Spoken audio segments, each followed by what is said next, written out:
How's it going?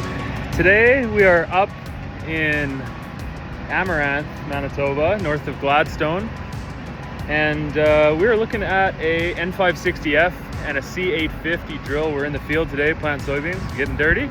Having a look at this drill here. We did a bunch of work to this customer's drill this year. It was time.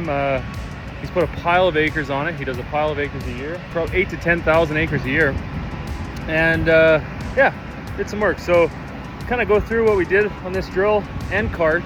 This drill we did new forged to no blades because he's in a lot of rocks up here, and in the mud you can see what kind of conditions we're going through here. Got the spoke gauge wheels. These are John Deere spoke gauge wheels that we retired. Put some blade scrapers on the end rows, on the end towers, because these are the ones that are always running through the mud. You can see what kind of job these blade scrapers are doing, scraping this inner lip, this inner 3 inches of the blade here, and keeping this tire in good shape.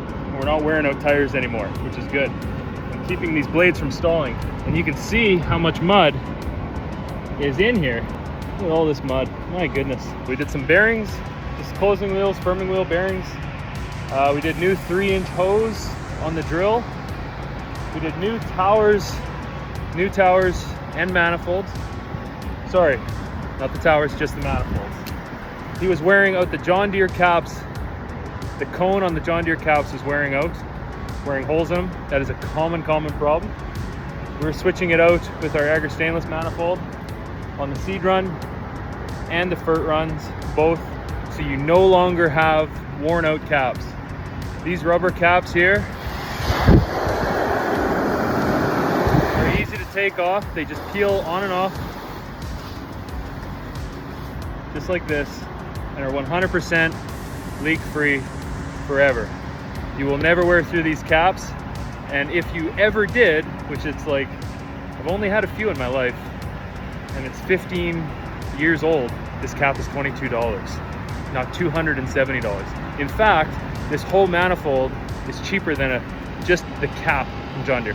So yes, we can put those stainless plates on the manifold. We do make those, but I do not ever give it my highest recommendation, because I'm so petrified and worried that if those stainless plates come off, we're going to start to have distribution issues. On a good blockage system, we can pick that up, but I am worried about that.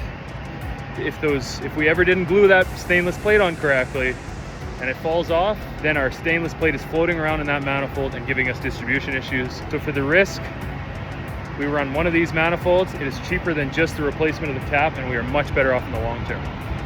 We did new 3-inch hose across the whole front of the cart, all the way to the drill, the tower ends. And what else did we do on this drill?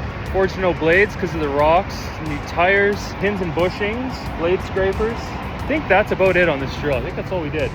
And he's just saying how well it's been working, and it hasn't worked this well since it was almost new, he figures. So that's really good. That's really positive. That's always what we want. Now on this C650 cart, this is a 3-inch system, air power 2. Sorry, C850, phenomenal cart. My goodness, we love them. So on his front 2 tanks here, these were still in fantastic shape. No real corrosion, doesn't do a pile of fertilizer through that.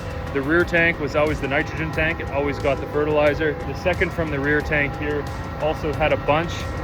And I suspect we had a blown gasket between the manifold and the meter housing, and we were charging our meter housing full of fertilizer in our air cavity, which is no longer used on the C-Series carts. So we can see what kind of job we did here. Fully stainless meter housing, sectional control compatible, bolt on, very easy.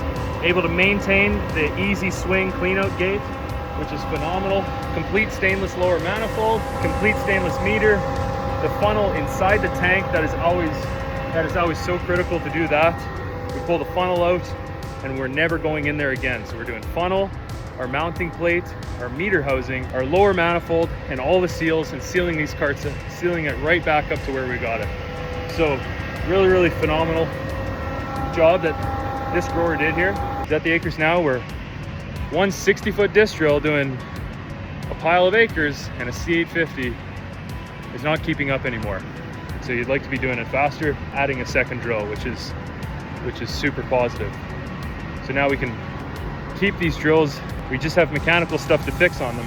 We can upgrade them for a cheaper cost than new, much cheaper, better performing drill, and a cart that's not going to rust out anymore.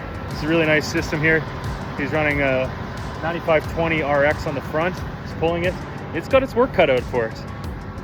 So when you load these carts up, they do tug away at the tractor. And same with these drills. There's 108 openers in the ground, 72 seed rows, 36 mid rows. And when we're pounding in fertilizer down the mid rows, a lot of times we're going deep, 3 inches, 4 inches. That is a heavy pull on a drill. So anybody who says they pull easy, they do not. Thanks for watching, guys. Appreciate it. Thanks to this grower. Have a great day. Have a great weekend. Happy seeding.